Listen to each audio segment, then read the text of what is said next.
Эфирде 21 сентябрга алынган жаңылыктардын түшкү топтому. Студияда мен Асель Болотбекова, саламатсыздарбы? Жаңжалга жол берген Араван райондук ички иштер башкармалыгынын жетекчиси кызматтан алынды. Атамекендин талапкерлерине кысым башталдыбы? Бүгүн коронавирустун жаңы 55 учуру катталды. Ушул жана башка жаңылыктар менен алдыда кененирээк тааныштырабыз.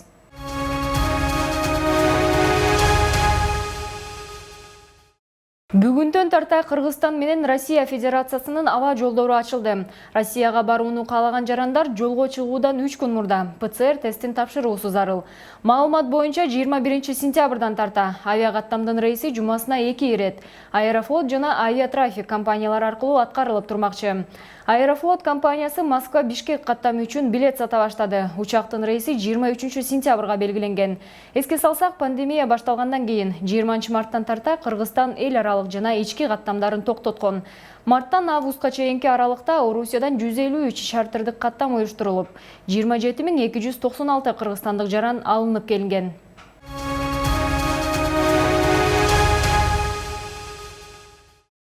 Премьер-министр Кубатбек Боронов Кыргыз Республикасынын Ички иштер министрлигинин жетекчилигине Ош облусунун Араван районунда Мекеним Кыргызстан жана Биримдик партиясынын өкүлдөрүнүн ортосунда болгон окуя боюнча тез арада иликтөө иштерин жүргүзүүнү тапшырды. Өкмөт башчы күнөөлүүлөр өлкөнүн тиешелүү мыйзамдарына ылайык жоопко тартылышы керектигин белгилеп, жергиликтүү бийлик органдарына калк арасында түшүндүрүү иштерин жүргүзүү тапшырмасын берди. Эске салсак, кечээ Ош облусунун Араван районунда үгүт иштерин өткөрүү маалында жаңжал чыгып, 12 адам жаракат алган. Мындан сырткары 5 автоунаа талкаланган болчу. Аталган факт кылмыш жана жоруктардын бирдиктүү реестрине катталып, жазык кодексинин 266 беренеси менен сотко чейинки өндүрүш иши ачылган. Учурда мушташкан 10 жаран кармалып сурак берип жатат. Жаңжалдан жаракат алган 12 адамда жакынкы убакта суракка алынары белгилүү болду. Тергөө кызматы тарабынан соттук медициналык экспертиза дайындалып, келтирилген чыгым эсептелүүдө. Мушташ чыгарган жарандарга карата катуу чара көрүлөрү белгиленди. Ал эми шайлоонун үгүт ишинде массалык мушташтын чыгышына жол берген Араван райондук ички иштер бөлүмүнүн жетекчиси Сактан Исмаилов кызматтан алынып, бир катар кызматкерлер тартип жазасына тартылды.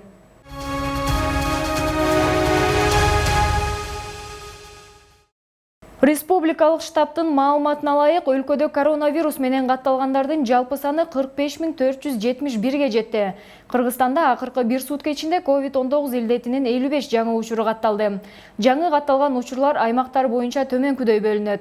Бишкек шаарында 8, Ош шаарында 1, Ош облусу боюнча 7, Баткенде 25 учур, Жалал-Абад аймагында 4, Нарын жергесинде 2, Талас облусунда 5, Чүй өрөөнүндө 1, ал эми Ысык Көл облусунда 2 учур.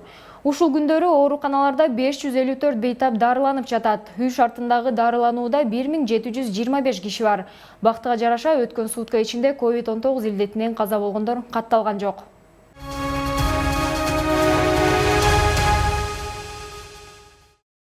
Дүйнөлүк саламаттыкты сактоо уюмунун божомолдору боюнча күзүндө курч кармоочу респиратордук вирустук инфекция менен ооругандардын саны көбөйүшү күтүлүүдө.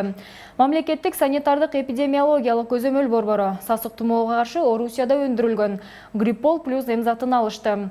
Курч кармоочу респиратордук вирустук инфекциясына каршы эмдөө кийинки категориядагылар: медицина кызматкерлери, жугуштуу оорулар бөлүмүндө иштегендер, медициналык тез жардам кызматында иштегендер, жандандыруу бөлүмүнүн, төрөт үйлөрүнүн, үй бүлөлүк дарыгерлер борборлорунун дарыгерлери, балдар үйлөрүнүн, интернаттардын кызматкерлери жана балдары, карылар жана майыптар үйлөрүнүн кызматкерлери жана жашоочулары, ошондой эле өпкө, жүрөк, боор, кант диабети, семирүү жана башка өнөкөт оорулары барлар, тез ооруп жаткан балдар, кош бойлуу аялдар жана 65 жаштан жогорку адамдар арасында акысыз болмокчу.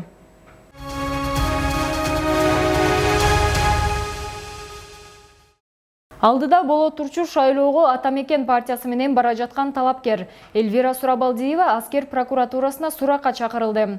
Талапкердин өздүк маалыматына ылайык 17 сентябрда өзүн аскер прокуратурасынын тергөөчүсүмүн деп тааныштырган Бектур Калиев аттуу жаран телефон чалып ички иштер министринин мурдагы орун басары Курсан Асановдун иши боюнча күбө катары суракка келүүсүн өтүнгөн. Бирок расмий чакыруу келген эмес. Ал эми суракка чакырылган маалда үгүт иштери менен жүргөндүктөн ал жерге бара бастыгын айтып, депутаттыкка талапкер болгондуктан 4 октябрга чейин тергөө иштерине барбай коюуга мыйзам жол берет деп билдирген. Белгилей кетсек, Кыргыз Республикасынын президентин жана Кыргыз Республикасынын жогорку кеңешинин депутаттарын шайлоо жөнүндө мыйзамга ылайык шайлоого талапкер болуп катталган адам кылмыш жасаган жеринде кармалган учурларды кошпогондо, шайлоонун жыйынтыгы чыкканча Боршайкомдун уруксаатысыз кармалышы, камакка алынышы жана сот жообуна тартылышы мүмкүн эмес.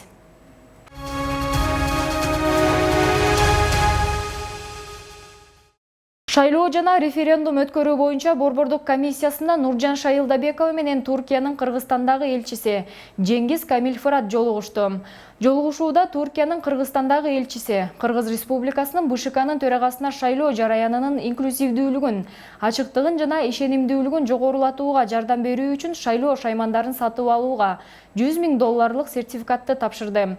БШКнын башчысы Туркиянын колдоосу жана эл аралык байкоочулардын пандемияга карабастан алдыдагы шайлоого байкоо жүргүзүүгө катышуу ниетинде ыраазычылыгын билдирди. Белгилей кетсек, Туркиядан келген жардам идентификаторлордун санын көбөйтүү үчүн колдонулат. Ал эми Бириккен Улуттар уюмунун өнүктүрүү программасынын шайлоону колдоо долбоору Япония, Германия, Швейцария жана Жапония өкмөттөрүнүн учурдагы идентификациялык жабдуулары жаңыртууга каражат бөлүнгөнү белгиленди. Ошондой эле Бириккен Улуттар уюмунун өнүктүрүү программасы 1000 даана мобилдик идентификатор сатып алууну пландаштырууда.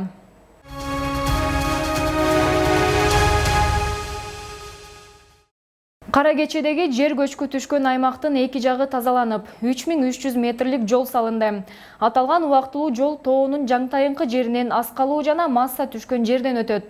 Туурасы 4 метр. Учурда Кара Кечеден Дыйкан айылын көздөй оор салмактагы бульдозер жолду таптап жатат. Ал эми аталган айыл жактан 4 экскаватор эки жерде иштөөдө. Техника жана жумушчулардын эки нөөмөт менен иш алып барып жаткандыгы айтылды. Эскерте кетсек, 14 сентябрда Кара Кече көмүргенинде жер көчкү жүргөн. Тоодон кулаган таш менен топурак Дыйкан Кара Кече унаа жолунун 37-чакырымын тосуп калган болчу.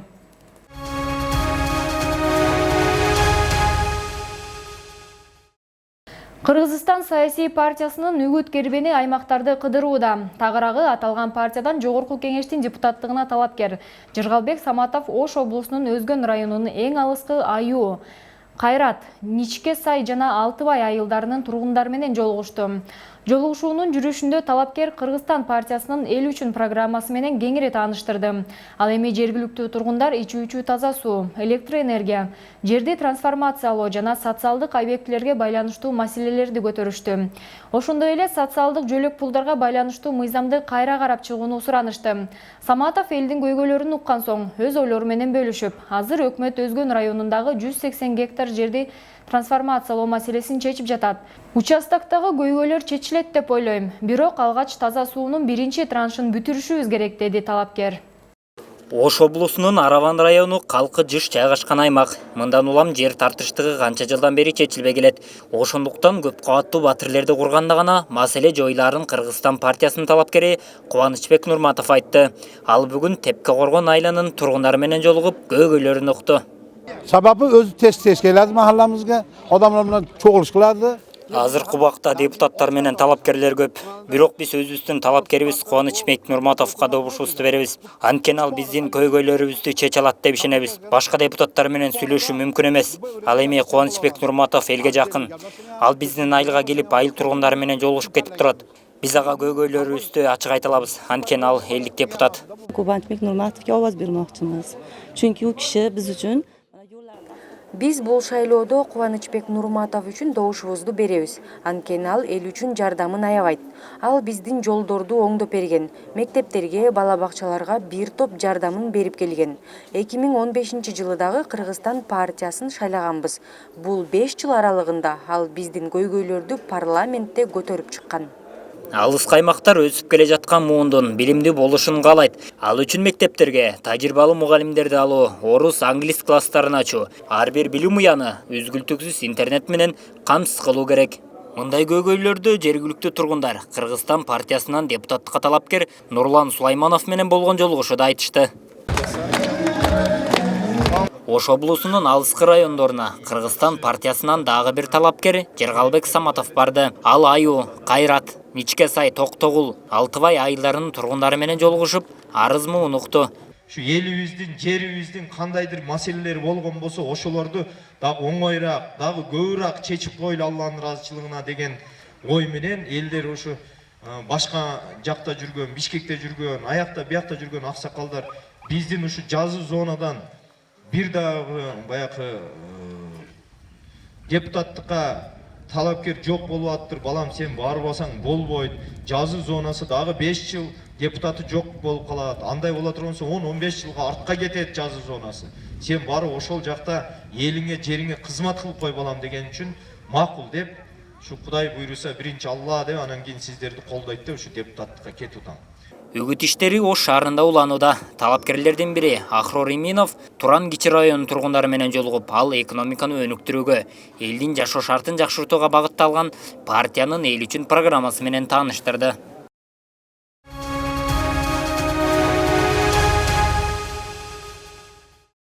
Августта Белоруссиядагы наразычылык акциясына чыккандардын дагы 200дөн ашыгы туткундалды. Бул күнү адилеттүүлүк маршын коштоп Белоруссия боюнча 100 миңден ашык адам наразычылыкка чыккан. Белоруссияда катталбаган Весна укук коргоо борбору кармалгандар боюнча 218 адамдын аты жөнүн түзгөн. Алардын айрымдары үйлөрүнө бошотулду. Минск шаарында 154 адам кармалса, калган аймактарда кармалгандар 64кө жеткен. 9 августта Белоруссияда президенттик шайлоо өтүп, жыйынтыгы чыккандан кийин массалык наразычылык акциялары башталып, бир айдан ашык убакыттан бери уланып келет. Оппозициялык талапкерлердин бардык штабтары расмий жыйынтыктарды тааныбай тургандыктарын билдиришкен.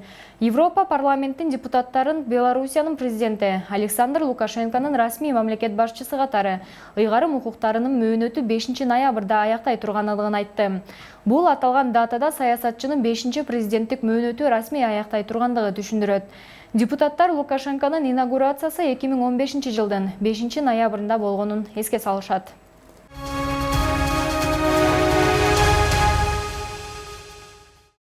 Ушуну менен түшкү алынган жаңылыктар аягына чыкты. Кийинки эфир аркылуу жолугушканча сак саламатта туруңуздар.